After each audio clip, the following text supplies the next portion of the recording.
কমই আগে বছর বেশি ছিল। ওস্তাদ শরবত ভাই, শরবত ভাই আপনি বসবেন।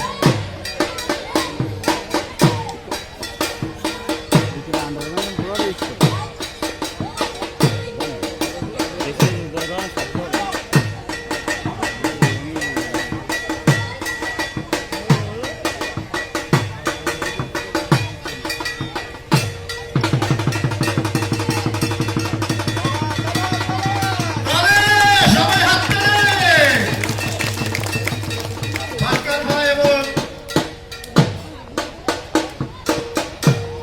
সেই 50 বছরের বুড়ো আগের খেলা, সেই খেলা এখনো ধরে রাখার জন্য এখন ছেলেমেয়ে সেইভাবে আর খেলা করে না, তারা খেলায় হাঁটতে পারে না। এখন মোবাইলের জগৎ, মোবাইল নিয়ে পড়ে থাকে, তাই খেলা আর বাচ্চাদের শেখানো সম্ভব হয় না।